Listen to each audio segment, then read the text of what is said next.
باللہ من الشیطان الرجیم بسم اللہ الرحمن الرحیم انما یخشی اللہ من عبادہ العلماء۔ اللہ سے اس کے بندوں میں سے سب سے زیادہ علماء اللہ سے ڈرتے ہیں۔ یہ قرآن کریم کی آیت ہے اور قرآن کریم پر ہمارا ایمان ہے، اس کے ایک ایک حرف پر ہمارا ایمان ہے۔ لہٰذا اس چیز میں کوئی شک نہیں کہ اللہ کا جتنا ڈر اور جتنا خوف علماء کے دل میں ہے، اتنا ڈر اور اتنا خوف کسی اور کے دل میں نہیں۔ یہ اللہ کا ارشاد ہے۔ ایک حدیث پاک ہے، جناب رسول اکرم صلی اللہ علیہ وسلم نے ارشاد فرمایا ہے، فضل العالم علی العابد کفضلی علی ادناکم۔ ایک حدیث میں یہ الفاظ کہ عالم کی فضیلت عابد پر ایسی ہے جیسی حضور فرماتے ہیں میری فضیلت، یعنی اللہ کے رسول کی فضیلت تم میں سے کسی کم تر آدمی پر۔ اور ایک حدیث پاک میں اللہ کے رسول نے ارشاد فرمایا، وہ ترمذی وغیرہ میں، ابو داؤد میں حدیث ہے کہ فضل العالم علی العابد کفضل قمر لیلۃ البدر علی سائر الکواکب۔ عالم کی فضیلت عابد پر ایسی ہے جیسے کہ 14ویں رات کے چاند کی فضیلت ہوتی ہے 14ویں رات میں تمام ستاروں۔ تو عالم کو اللہ تبارک و تعالی نے بڑی فضیلت عطا کی ہے، اور یہ چیز کوئی بیان کرنے کی نہیں ہے، آپ حضرات جانتے ہیں علماء کی فضیلت کے بارے میں حضرت مولانا عارف صاحب نے بھی بیان کیا کہ اللہ کے رسول صلی اللہ علیہ وسلم نے کسی کے بارے میں نہیں فرمایا، صرف علماء کے بارے میں فرمایا کہ جس نے عالم سے ملاقات کی گویا اس نے مجھ سے ملاقات کی۔ ایک بہت بڑے محدث گزرے ہیں، حضرت سفیان ثوری۔ حضرت سفیان ثوری بہت بڑے حدیث کے عالم، وہ اپنے ایک بیان میں لوگوں کے سامنے یہ بات پیش فرما رہے تھے اور یوں فرما رہے تھے، تقریر جیسے ہو رہی ہے اس بیان میں، جیسے آپ حضرات سن رہے ہیں اس طرح سے لوگ سن رہے تھے۔ اپنی تقریر میں فرما رہے تھے کہ اس زمانے میں علم سے زیادہ بڑی فضیلت کی کوئی چیز نہیں اور عالم سے زیادہ افضل کوئی نہیں، لوگوں کو بتا رہے تھے۔ تو کسی صاحب نے مجمع میں سے پوچھا کہ حضرت آپ فرما رہے ہیں کہ آج کے زمانے میں علم سے بڑی کوئی چیز نہیں ہے اور عالم سے افضل کوئی چیز نہیں ہے، کوئی شخصیت نہیں ہے، لیکن ہم یہ دیکھتے ہیں کہ عالموں کی نیت اچھی نہیں۔ کسی صاحب نے پوچھا، یہ اس زمانے کی بات ہے، ہم یہ دیکھتے ہیں کہ فی زمانہ عالموں کی نیتیں اچھی نہیں۔ تو حضرت سفیان ثوری رحمۃ اللہ تعالیٰ علیہ نے فرمایا، بہت بڑے محدث ہیں، علماء جانتے ہیں، یہاں پر مجلس میں علماء موجود ہیں کہ ان کا علم حدیث میں بہت بڑا مقام ہے۔ انہوں نے فرمایا حضرت سفیان ثوری نے کہ علم ان کی نیتیں اچھی کر دے، علم دین ان کی نیتوں کو ٹھیک کر دے، اور فرمایا کہ جیسے اللہ نے قرآن میں فرمایا ہے کہ ان الصلاۃ تنہی عن الفحشاء والمنکر، کہ نماز گناہوں سے اور منکرات سے اور فحش کاموں سے روک دیتی ہے، ایسے ہی علم دین نیتوں کو درست کر دیتا ہے۔ اگر کوئی علم دین حاصل کرتا ہے تو اللہ تبارک و تعالیٰ ان کی نیتوں کو درست کر دیتا ہے۔ تو مجمع میں ایک صاحب کھڑے ہوئے اور انہوں نے یہ بات کہی، مجمع میں سے ایک صاحب نے کھڑے ہو کر یہ بات کہی کہ میں نے ایک برے مقصد سے علم حاصل کرنا شروع کیا تھا۔ جب میں نے علم حاصل کرنا شروع کیا تو میرا ارادہ اللہ کی رضا نہیں تھا، لیکن الحمدللہ آپ کی یہ بات بالکل درست ہے، اب میں اللہ کی رضا اور اللہ کی خوشنودی کے لیے علم حاصل کرتا ہوں اور لوگوں کو پہنچاتا ہوں۔ تو علم کے اندر اللہ تبارک و تعالیٰ نے علم دین کے اندر یہ کمال رکھا ہے کہ علم دین اگر کوئی حاصل کرتا ہے تو اللہ تبارک و تعالیٰ اس کی نیتوں کو بھی درست فرماتا ہے۔ العلماء ورثۃ الانبیاء، خود جناب رسول اکرم صلی اللہ تعالیٰ علیہ وسلم نے ارشاد فرمایا کہ عالم نبیوں کے وارث ہوتے ہیں، اور یوں فرمایا کہ وہ انما لا یورثوا دینارا ولا درہما، یہ دینار اور درہم کا درجہ نہیں چھوڑتے بلکہ یہ علم دین کا ورثہ چھوڑتے ہیں، ان کے ذریعے سے علم دین حاصل کیا جاتا ہے۔ تو میں علم کی فضیلت اور علم دین کی فضیلت پر زیادہ دیر اس لیے نہیں بولوں گا کہ بیان آپ سن چکے ہیں۔ یہ چیز ایک مسلمہ سچائی ہے کہ علم سے افضل کوئی چیز نہیں۔ اللہ تبارک و تعالیٰ نے جن قوموں کو علم دین سے سرفراز کیا وہ دنیا میں بھی سرخرو اور کامیاب رہی، اور جو علم دین سے دور ہو گئی ہیں ان کی دنیا کی عزتیں بھی سلب کر لی گئیں اور آخرت کی نجات اور کامیابی بھی سے محروم کر دی۔ آپ جانتے ہیں، آپ حضرات کو تاریخ کے اوپر نظر رکھتے ہیں، تھوڑی بہت میں نے بھی تاریخ کہیں سے پڑھی ہے۔ کوئی زمانہ تھا کہ دنیا کے اندر علم دین کا مرکز بغداد ہوا کرتا تھا، دمشق ہوا کرتا تھا، استنبول ہوا کرتا تھا۔ دنیا کے لوگ علوم حاصل کرنے کے لیے دمشق آتے تھے، بغداد آتے تھے، استنبول آتے تھے۔ استنبول آپ جانتے ہیں ترکی کا شہر ہے، دمشق شام کا شہر ہے، اور بغداد عراق کا شہر ہے۔ یہ سارے ملک ہمارے تھے، بڑے بڑے تعلیمی ادارے یہاں پر تھے۔ یورپ سے لوگ علوم دینیہ حاصل کرنے کے لیے اور علوم عصریہ حاصل کرنے کے لیے ان مراکز میں آتے تھے اور علوم حاصل کرتے تھے اور اپنے اپنے شہروں میں جاتے تھے۔ یہ کون سا دور تھا؟ یہ وہ دور تھا جب ساری دنیا کے اندر آپ کی عزت کا توتی بول رہا تھا۔ اس زمانے میں آپ کی عزت کا توتی بول رہا تھا، ساری دنیا آپ کی چوکھٹ پر آ کے سلام کرتی، یہ وہ دور۔ لیکن آج کون سا دور ہے؟ آج یہ دور ہے کہ ہم میں سے کوئی بچہ اگر محلے سے یورپ چلا جاتا ہے تو اس کا باپ پورے محلے کو سناتا پھرتا ہے کہ میرا لڑکا لندن پڑھنے گیا۔ میرا اس کو فخر جتاتا ہے۔ وہ قوم جس کی بارگاہ میں اور جس کی چوکھٹ پر علوم حاصل کرنے کے لیے انگریز آیا کرتے تھے، آج ان کے بچے انگریزوں کے پاس پہنچنے میں فخر محسوس کریں۔ یہ ہمارا دور انحطاط، وہ ہمارا دور عروج تھا۔ تو یہ دور انحطاط کیوں آیا؟ آج ہم دوسروں کی بارگاہ میں علم کے بھکاری ہیں۔ پہلے دوسرے ہماری بارگاہ میں علم کے بھکاری تھے۔ جب دوسرے ہماری بارگاہ میں علم کے بھکاری تھے تو ہماری عزتوں کو دنیا سلام کرتی تھی، اور آج ہم دوسروں کی بارگاہ میں علم کے بھکاری ہیں تو دنیا اپنی چوکھٹ سے ہمیں دھکے دیتی ہے اور عزت میں نصیب نہیں ہوتی۔ میرے محترم، میں آپ سے عرض کر رہا ہوں، میں نے علم کے موضوع کے اوپر اچھی خاصی تحقیق کر رکھی ہے۔ آپ جانتے ہیں کہ علم بہت طرح کے ہوتے ہیں۔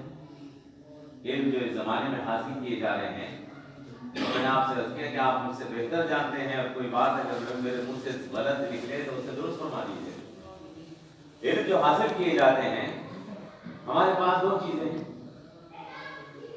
ایک جسم ہے اور ایک، میں تفریح نہیں کر رہا ہوں، صرف گفتگو کر رہا ہوں۔ عمران بھائی آپ بتائیے، ہمارے پاس دو چیزیں ہیں، ایک کیا ہے؟ ایک جسم ہے اور ایک روح ہے۔ بغیر روح کے جسم کی کیا حالت ہوتی ہے؟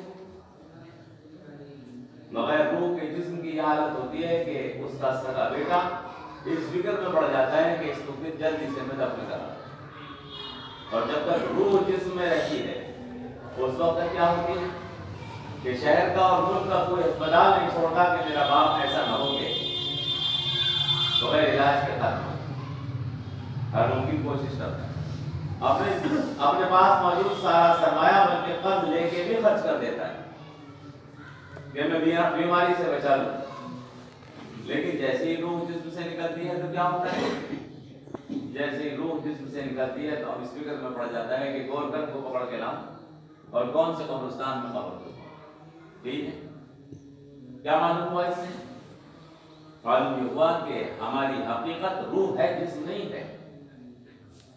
ہم دو چیزوں کا مجموعہ ہیں، لیکن ہماری حقیقت جسم نہیں ہے، ہماری حقیقت روح ہے. جسم تو خاک ہے اور خاک میں مل جائے. لیکن آج کے زمانے میں یہ دور انحطاط ہے. اس زمانے میں ہماری عزتیں ہم سے چھین لی گئی ہیں. آج کے زمانے میں ہو کیا رہا ہے؟ انسان ان علوم کو حاصل کرنے کے لیے جن سے ہمارے جسم کی حفاظت ہوتی ہے، انسان ان علوم کو حاصل کرنے کے لیے جن سے ہمارے جسم کی حفاظت ہوتی ہے لاکھوں اور کروڑوں روپیہ خرچ کرتا ہے. لیکن وہ علوم جن سے ہمارے روح کو قوت اور طاقت ملتی ہے ان کو حاصل کرنے کی کسی کو بھی کرتے ہیں. ڈاکٹر بنانے کے لیے لوگ اپنے بچوں پر کتنا پیسہ خرچ کر دیتے ہیں. بعد میں وہ ڈاکٹر صاحب بن جاتے ہیں، ہاسپٹل کھولتے ہیں، بیماریوں کا علاج کرتے ہیں. یہ بیماریوں کا علاج روح کا ہوتا ہے یا جسم کا؟ یہ روح کا علاج نہیں ہوتا، یہ جسم کا علاج ہوتا ہے. ایک ڈاکٹر چور کا علاج بھی کرتا ہے، ایک ڈاکٹر زانی اور بدکار کا علاج بھی کرتا ہے. وہ نہیں دیکھتا کہ اس کی روح کیسی ہے، وہ یہ دیکھتا ہے کہ اس کے جسم کے اندر تھوڑا ہے، اس کو صحیح کرنا ہے. میں غلط کہہ رہا ہوں یا صحیح کہہ رہا ہوں؟ لیکن یہ روح کیسے درست ہوگی؟ ڈاکٹر کے پاس کوئی نسخہ نہیں ہے کہ اس سے روح درست ہو.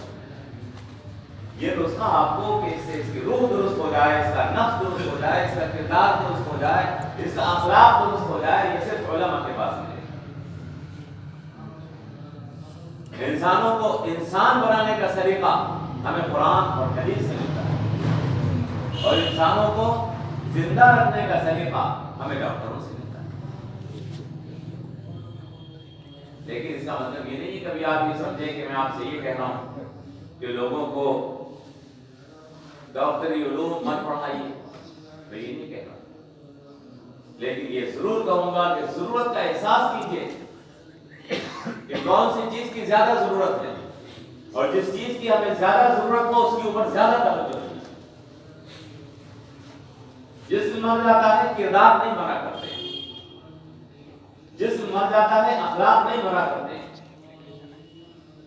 جسم مر جاتا ہے لیکن انسانوں سے انسانوں کے تعلقات نہیں مرا کرتے.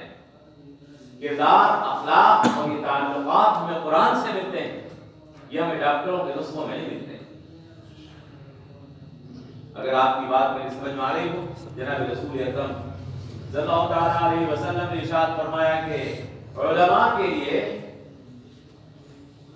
سمندر کی مچھلیاں بھی اور اللہ کی کل کائنات جو زمین کے اوپر بستی ہے وہ ساری کے ساری اللہ کی مخلوق علماء کے لیے، حتیٰ کہ سمندر کی مچھلیاں بھی اس کے لیے دعا کرتی ہیں. ایک سوال پیدا ہوتا ہے یہاں پر، ایک سوال پیدا ہوتا ہے کہ علماء کے لیے سمندر کی مچھلیاں اور تمام مخلوق کیوں دعا کرتی ہیں؟ کہیں نہیں آیا کہ عبادت گزار کے لیے دعا کرتی ہے. اللہ کے رسول نے ارشاد فرمایا فضل العالم، میں نے ابھی حدیث سنائی آپ کو کہ فضل العالم علی العابد کفضلی علی ادناکم. آپ کی توجہ میری طرف نہیں کہ نہیں؟ جو بات آپ سے عرض کر رہا ہوں سمجھ میں آ رہی ہے؟ ایک عابد جب عبادت کرتا ہے، ایک عابد جب عبادت کرتا ہے، جب ایک نمازی نماز پڑھتا ہے، اسی کو تو عبادت کہتے ہیں. جب ایک نمازی نماز پڑھتا ہے تو نماز کا علم تو وہ سیکھ لیتا ہے. نماز بغیر سیکھے اگر پڑھی جائے تو خدا کی بارگاہ میں قبول ہوتی ہے نامقبول ہوتی ہے. بغیر سیکھے اگر غلط نماز پڑھی جائے گی تو اس کی کوئی فضیلت نہیں ہے. سیکھ کر جو نماز پڑھی جاتی ہے وہی تو عبادت ہوتی ہے. سیکھ کر جو حج کیا جاتا ہے وہی تو عبادت ہوتا ہے. جو ایک اعتراف پڑتا ہے، اللہ کے رسول نے کیا فرمایا؟ فضل العالم علی العابد کفضلی علی ادناکم. عالم کی فضیلت عابد پر ایسی ہے جیسے حضور فرما رہے ہیں میری فضیلت تم میں سے کمتر پر. تو جو عابد ہوتا ہے وہ بھی تو عالم ہوتا ہے. اگر وہ عالم نہ ہو تو عبادت اس کی قبول کہاں ہے؟ نمازی نماز کا علم رکھتا ہے، حاجی حج کا علم رکھتا ہے، روزہ رکھنے والا روزے کا علم رکھتا ہے، زکات دینے والا زکات کا علم رکھتا ہے. تو عبادت تو علم کے بعد ہوتی ہے. لیکن اللہ کے رسول نے یہ کیا فرما دیا کہ عالم کی فضیلت ایسی ہے؟ علماء نے اس کا جواب دیا. عالم اور عابد کا فرق بتایا۔ ایک شخص علم حاصل کرنے کے بعد عبادت کرتا ہے، یہ عابد ہوتا ہے، اور ایک شخص علم حاصل کرنے کے بعد فرائض کے اوپر عمل کر کے جب اس علم کی اشاعت کرتا ہے، اس کی ترویج کرتا ہے، اس کو لوگوں میں پھیلاتا ہے، تو یہ عالم ہوتا ہے۔ ایک شخص علم حاصل کرنے کے بعد اپنے علم پر عمل کرتا ہے، یہ عابد ہوتا ہے۔ نماز کا علم سیکھنے کے بعد اس نے نماز پڑھی، روزے کا علم سیکھنے کے بعد اس نے روزہ رکھا، حج کا علم سیکھنے کے بعد اس نے حج کیا، زکوٰۃ کا علم سیکھنے کے بعد اس نے زکوٰۃ ادا کی، یہ ارکان دین کا علم سیکھنے کے بعد اس نے ارکان دین کے اوپر عمل کیا، تو یہ کون ہے؟ یہ عابد ہے۔ یہ بات سمجھنا نہیں پڑتا، لیکن ایک عالم علم حاصل کرنے کے بعد ارکان دین پر عمل بھی کرتا ہے، اور اس کے بعد اس علم کی ترویج اور اشاعت کرتا ہے، اس کو لوگوں کے درمیان میں پھیلاتا ہے، لوگوں کو بٹھا کر اس کو پڑھاتا ہے، یہ عالم ہوتا ہے۔ تو اللہ کے رسول صلی اللہ علیہ وسلم جو عالم کی فضیلت بیان فرما رہے ہیں، وہ کون سے عالم کی؟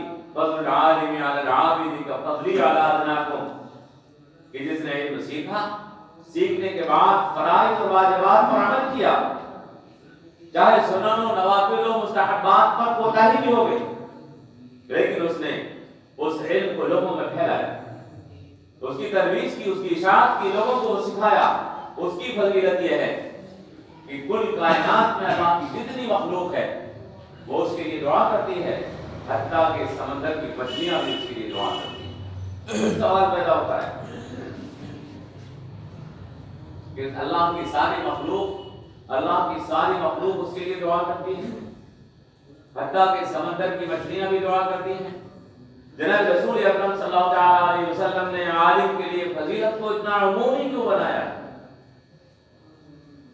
علماء نے اس کا جواب بھی لکھا ہے۔ علماء نے لکھا ہے کہ اس کائنات میں، اس زمین پر اللہ کی کل رحمتوں کا نزول، اس زمین پر اللہ کی کل رحمتوں کا نزول علماء کی وجہ سے ہوتا ہے۔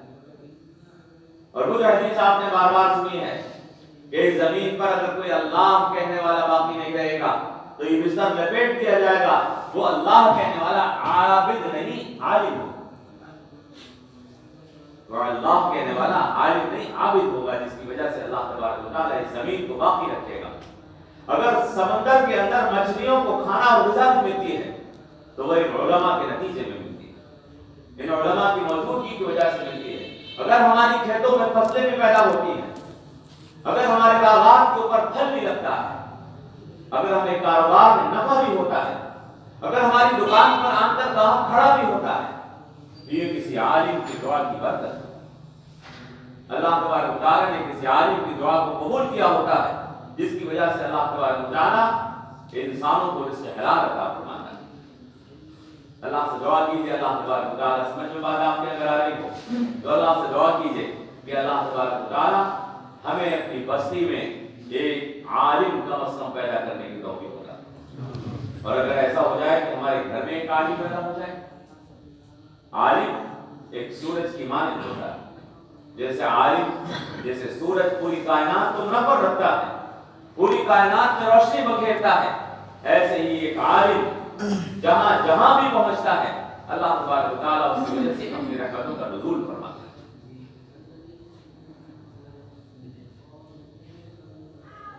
تو علماء کی مقام اور رتبے کو آپ سمجھ رہے ہیں۔ میں نے آپ سے عرض کیا، میں یہ نہیں کہہ رہا آپ سے کہ آپ اپنے بچوں کو ڈاکٹر مت بنائیے، آپ اپنے بچوں کو انجینئر مت بنائیے، آپ دکانیں مت کھولیے، آپ کاروبار مت کیجیے، انہوں نے علوم دینیہ مت، انہیں علوم دنیاویہ اور عصریہ مت سکھائیے، یہ نہیں کہہ رہا، بے شک سکھائیے۔ ہمارا جسم بھی درست ہو ضروری اور لازم، اور ہماری روح بھی درست ہو ضروری اور لازم۔ کیا دعا مانگتے ہیں آپ نماز میں؟ آپ نماز میں دعا مانگتے ہیں ربنا آتنا فی الدنیا حسنہ وفی الآخرۃ حسنہ وقنا عذاب النار، اے اللہ ہمیں دنیا میں بھی بھلائی عطا فرما اور ہمیں آخرت میں بھی بھلائی عطا فرما۔ یہ قرآن کی آیت ہے، ربنا آتنا فی الدنیا حسنہ، اے اللہ ہمیں دنیا میں بھی بھلائی عطا فرما۔ دنیا میں بھلائی کیسے حاصل ہوگی؟ دیکھیے یاد رکھیے، غلط فہمی اپنے دل سے نکال دیجیے، جو بات میں اکثر بول رہا ہوں اس کو توجہ کے ساتھ سنیے اور یاد رکھیے۔ آپ کو اللہ تبارک و تعالی نے خیر امت بنایا ہے، کنتم خیر امۃ اخرجت للناس تأمرون بالمعروف وتنہون عن المنکر وتؤمنون باللہ۔ آپ کو خیر امت بنایا ہے اللہ، آپ بہترین امت ہو امتوں میں۔ یہ جو خیر امت آپ کو اللہ نے بنایا ہے، یہ صرف آخرت کے اعتبار سے نہیں بلکہ دنیا کے اعتبار سے۔ اس لیے کہ خیر مانا جانتے ہیں، خیر اس میں تفصیل کا سیما ہے، اور کسی کے مقابلے پر جب فضیلت ہو جب خیر بنتی ہے۔ یہاں پر آپ سے ادنا دوسری قومیں موجود ہوں تب آپ خیر کہلائیں، اور آپ تنہا ہو اور دوسرا کوئی نہ ہو آپ کے مقابلے پر تو آپ خیر نہیں ہیں۔ آپ کو زمین پر بھی بہترین امت بننا ہے اور آخرت میں بھی اللہ تبارک و تعالیٰ آپ کو بہتر بنائے گا۔ اور بہتری جو حاصل ہوتی ہے وہ کہاں سے حاصل ہوتی ہے؟ بہتری جو حاصل ہوتی ہے جو اس دنیا کے اندر جو پیمانے لوگوں نے بنا رکھے ہیں، ان پیمانوں کے اندر پیمانہ دولت بھی ہے، ان پیمانوں کے اندر پیمانہ عزت بھی ہے، ان پیمانوں کے اندر پیمانہ طاقت بھی ہے۔ آپ کس کو بہتر مانتے ہیں؟ یہ بہتر ہے، بعض دولت مندوں کو بعض بہتر مانتے ہیں۔ تو یہ چیزیں آپ کو حاصل کرنی ہوگی اس دنیا کے اندر اگر آپ کو بہترین بننا ہے۔ اگر آپ کو دنیا کے اندر بہترین بننا ہے تو آپ کو طاقت بھی حاصل کرنی ہوگی۔ اگر آپ کو بہترین بننا ہے دنیا کے اندر تو آپ کو شان و شوکت بھی حاصل کرنی ہوگی۔ اگر آپ کو بہترین بننا ہے دنیا کے اندر تو آپ کو حکومت بھی حاصل کرنی ہوگی۔ اگر آپ کو بہترین بننا ہے دنیا کے اندر تو آپ کو دولت بھی حاصل کرنی ہوگی۔ اللہ کے رسول کا ارشاد ہے، الید العلیٰ خیر من الید السفلیٰ، نیچے والا ہاتھ اوپر والا ہاتھ بہتر ہوتا ہے نیچے والے سے، دینے والا ہاتھ بہتر ہوتا ہے دینے والے سے۔ یہ اللہ کے رسول کا ارشاد ہے۔ اور دینے والا ہمارا ہاتھ کب بنے گا؟ جب ہمارے پاس دولت ہوگی۔ جب دولت نہیں ہوگی تو کہاں سے آئے گی؟ اس لیے کہہ رہا ہوں کہ آپ کو دنیا کے اندر خیر امت بننے کے لیے دولت بھی حاصل کرنی ہوگی، اور آپ کو دنیا کے اندر قوموں کے اندر سرفرازی اور سرخروئی حاصل کرنے کے لیے علم بھی حاصل کرنا ہوگا۔ اور میں نے آپ کے سامنے 5 چیزیں بول دی، شان و شوکت، طاقت، دولت، عزت، لیکن ان 5 چیزوں کو 4 چیزوں کو جو حاصل کیا جا سکتا ہے وہ صرف علم کے ذریعے حاصل کیا جا سکتا ہے، صرف علم کے ذریعے حاصل کیا جاتا ہے۔ دولت آپ کے پاس کب آئے گی؟ جب آپ کے پاس علم ہوگا۔ آپ کے پاس شان و شوکت اور عزت کب آئے گی؟ میں نے ابھی آپ کے سامنے دمشق، سمرقند اور استنبول اور بخارا کی مثالیں دی۔ آپ کے پاس عزت کب تھی؟ آپ کے پاس عزت جب تھی جب آپ کی بارگاہ میں علوم دنیا اور علوم دینیہ حاصل کرنے کے لیے ساری دنیا آیا کرتی، جب تھی۔ تو یہ علوم میں آپ سے بار بار کہہ رہا ہوں کہ آپ کو شان و شوکت اور خیر اور بھلائی دنیا کی بھی حاصل کرنی ہوگی، اور آپ کو آخرت کی نجات اور کامیابی بھی حاصل کرنی ہوگی، اور یہ ہمیں صرف قرآن کریم سے ملے۔ اس دور انحطاط کے اندر ایک خرابی ہے، اس دور انحطاط میں خرابی اور آ گئی ہے۔ جب آپ سے کوئی دیندار آدمی دین کی بات کرنے آتا ہے، جب کوئی دین کی بات آپ کے سامنے کی جاتی ہے تو فوراً آپ کے ذہن میں تصور آتا ہے کہ آپ سے عبادات کی بات کی جائے، یہ نماز کی بات کرے گا، روزے کی بات کرے گا، حج کی بات کرے گا، یا زکوٰۃ کی بات کرے گا، یہ بات آپ کے ذہن میں آتی ہے۔ لیکن میں آپ سے یہ کہہ رہا ہوں کہ آپ کو اپنے بچوں کو علوم دینیہ کے ساتھ علوم عصریہ بھی دلانے ہوں، جب آپ کو دنیا کی خیر نصیب ہوگی اور جب آپ کو آخرت کی بھی نجات حاصل ہوگی۔ اللہ تبارک و تعالیٰ نے ہمارے لیے دونوں دروازے کھول کے رکھے ہیں۔ اس زمین کے اوپر عزت حاصل کرنے کا سب سے بڑا دروازہ وہ کون سا ہے؟ یوں تو نبوت سے زیادہ بڑا کوئی مقام نہیں، انسانوں کو کوئی درجہ اور کوئی مقام دیا جائے، نبوت سے بڑا کوئی مقام اور کوئی درجہ نہیں۔ کیا ہے بتائیے؟ نبیوں سے اعلیٰ درجے اور عزت والا کوئی ہو سکتا ہے؟ لیکن وہ دروازہ تو اب بند ہے، نبوت کا دروازہ تو اب بند ہے، اب ہم نبی تو بن نہیں سکتے، لیکن عالمیت کا دروازہ بھی کھلا ہوا ہے، یہ بند نہیں ہے۔ آپ عالم بن سکتے ہیں، اپنے بچے کو عالم بنا سکتے ہیں، اور علم حاصل کرنے کی کوئی عمر نہیں ہے۔ کوئی آدمی سمجھ رہا ہے میری تو عمر نکل گئی، علم دنیا حاصل کرنے کی عمر تو نکل جاتی ہے، اس کے لیے تو آدمی اوورج ہو جاتا ہے، لیکن علم دین حاصل کرنے کی کوئی عمر نہیں۔ علم دین حاصل کرنے کے لیے یہ اللہ کا دروازہ ہے، اللہ اپنی رحمتوں کے دروازے امت کے لیے بند نہیں فرماتا، لہذا امت کے لیے اللہ نے علم کے دروازوں کو بھی بند نہیں کیا۔ اگر آپ چاہیں تو ان عزتوں کو آپ کیا سمجھتے ہیں؟ حضرت امام بخاری رحمۃ اللہ تعالی علیہ، ان کی عزت آج تک باقی ہے، 1200 سال ہو گئے۔ حضرت امام بخاری کی عزت کو کوئی دھبا لگ سکا؟ آپ کا کیا خیال ہے، عزت دار ہے کہ نہیں؟ نہیں، سچ مچ بتائیے کہ واقعی امام بخاری عزت دار ہے کہ نہیں، کہ خالی سوچ رہا ہے؟ کوئی چاہتا ہے کہ ہم میں سے کوئی امام بخاری کو پیدا ہو؟ بھائی محمد رسول اللہ تو پیدا نہیں ہوں گے ہم میں، لیکن محدث تو پیدا ہو سکتے ہیں۔ ہمارے گھر میں اگر کوئی بچہ بخاری بننا چاہے تو بن سکتا ہے، لیکن اسے علم دین کے اوپر ایسی محنت کرنی ہوگی جیسے امام بخاری نے کی، امام مسلم نے کی۔ ہمیں امام ابو حنیفہ اب بھی پیدا ہو سکتے ہیں، لیکن اس کو محنت ایسی کرنی ہوگی جیسے امام ابو حنیفہ نے کی، امام یوسف نے کی تھی، امام محمد نے کی۔ ان علوم کو حاصل کرنے کے لیے اللہ تبارک و تعالیٰ نے دروازوں کو ابھی کھول کے رکھا ہوا ہے، ہم نے اپنے آپ کو مایوس کر لیا ہے۔ قرآن کریم میں اللہ تبارک و تعالیٰ نے مایوسی کافروں کی صفت بیان کی ہے۔ اولئک یئسوا من رحمتی، کافر لوگ کون ہیں؟ والذین کفروا بآیات اللہ ولقائہ اولئک یئسوا من رحمتی، وہ لوگ جنہوں نے اللہ سے ملاقات کا اور اللہ کی آیات کا انکار کیا، یہ میری رحمت سے مایوس ہو گئے۔ تو مایوسی کس کے اندر ہوتی ہے؟ مایوسی کافر کے اندر ہوتی ہے، مومن کے اندر مایوسی نہیں ہوتی۔ آپ اپنے اندر جذبہ پیدا کیجیے، حوصلہ پیدا کیجیے، وہ حوصلے دوبارہ سے اپنے دل کے اندر لائیے جو امام بخاری، امام مسلم، ابو حنیفہ، امام یوسف احمد کے اندر تھے۔ اللہ تبارک و تعالیٰ آپ کے گھروں کے اندر پھر محدث، فقیہ اور پھر مفکر پیدا کرے، پھر مفسر پیدا کرے۔ اللہ نے آپ کی صلاحیتوں میں کمی نہیں رکھی ہے۔ اللہ کے رسول صلی اللہ علیہ وسلم نے جو حدیث میں آپ کو سنا رہا ہوں اس میں فرمایا الناس معادن کا معادن الذهب والفضة۔ حدیث پاک میں اللہ کے رسول نے فرمایا کہ انسان ایسے ہوتے ہیں جیسے سونے اور چاندی کی کانیں ہوتی ہیں، خیارهم فی الاسلام خیارهم فی الجاہلیہ، اسلام میں بھی وہی بڑھیا ہوگا جاہلیت میں بڑھیا، بہترین اسلام میں بھی وہ ہوگا جو جاہلیت میں بہترین تھا۔ اللہ کے رسول نے اس میں انسانوں کو معادن کان کہا ہے۔ کان جانتے ہیں آپ؟ سونے کی کان، سونے کی کان ہوتی ہے، چاندی کی کان ہوتی ہے، لوہے کی، تانبے کی، پیتل کی کان ہوتی ہے۔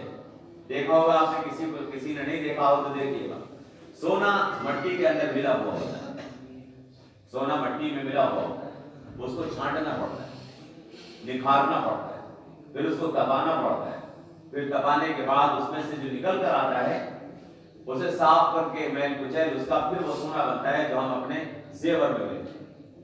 یہ اس شکل میں سونا زمین میں سے نہیں نکلتا ہے جیسے ہم زیور میں پہنتے ہیں، بلکہ یہ مٹی میں ملا جلا ہوتا ہے، لیکن اس سونے کی مٹی کو نکھار لیا جاتا ہے تو اس میں سے یہ سونا نکل کر آتا ہے، خالص دکھ رہا ہوا سونا۔ پھر ہم اس کو گلے کا ہار بناتے ہیں، ہم اس کو زیب و زینت بنواتے ہیں۔ اللہ کے رسول نے انسانوں کی مثال معادن الذهب والفضة سے دی کہ سونے اور چاندی کے کانے جیسے ہوتی ہیں۔ انسان بھی مٹی میں ریلے ملے ہوتے ہیں، انسان بھی مٹی میں ریلے ملے ہوتے ہیں۔ اگر آپ اس کو ایسے ہی مٹی میں پڑا رہنے دیجئے تو وہ مٹی لگتا ہے، لیکن اگر آپ اس کو وہاں سے نکال لیجئے، اسے نکھالیے، اسے صاف ستھرا کیجئے، اس کا میل کچیل اس میں سے صاف کیجئے اور پھر اس کو آگ کے اوپر دبائیے، انسان کو بھی ایسے ہی دبانا پڑتا ہے، تو پھر وہ ایسے ہی خالص سونا بن کے باہر نکلتا ہے۔ میں عرض یہ کر رہا ہوں آپ سے کہ آپ کے بچے سونا ہے، انسان کان ہے، اور انسان سونے اور چاندی کی کان ہے، اللہ کے رسول فرما رہے ہیں، اور ہمارے یہ بچے سونے کے اندر بکھرا ہوا سونا ہے، انہیں نکھارنے کا کام ہمارا ہے۔ انہیں سنوارنے کا اور دبانے کا اور اس کو محل کو چین سے صاف کر کے صاف ستھرا بنانے کا کام ہمارا ہے. پھر آپ دیکھیے گا کہ ان بچوں کو جو کھیتوں کے اوپر پھاوڑا چلا رہے ہیں، ان بچوں کو جو ابھی مولانا عارف صاحب فرما رہے تھے کہ نالیوں میں ہاتھ ڈال کر پیسے ڈھونڈ رہے ہیں، ان بچوں کو جو سڑکوں پر بیٹھے ہوئے موبائل دیکھ رہے ہیں، ان بچوں کو جو فحش لغویات کے اندر مبتلا ہیں، جب آپ ان علماء کے ہاتھ میں دیں گے تو اللہ تبارک و تعالیٰ ان بچوں کو ایسے نکھار کے سونا بنا دے گا، خالص جیسے کہ یہ سونا. ان میں سے کوئی ابو حنیفہ بنے گا، ان میں سے کوئی امام ابو یوسف بنے گا، ان میں سے کوئی قاری طیب بنے گا، ان میں سے کوئی مولانا صالح صاحب بنے گا، ان میں سے کوئی کچھ بنے گا اور کوئی کچھ بنے گا. اللہ تبارک و تعالیٰ انہی لوگوں میں سے یہ بچے تو تھے، کسی گھر میں پیدا ہوئے. حضرت مولانا قادری صاحب کو جانتے ہیں، آپ کے عمر کے 50 سال سے زیادہ جانتے ہیں. ان کے صاحب والے حضرت مولانا صالح صاحب کو جانتے ہیں، ان کا ابھی انتقال ہوا حال میں.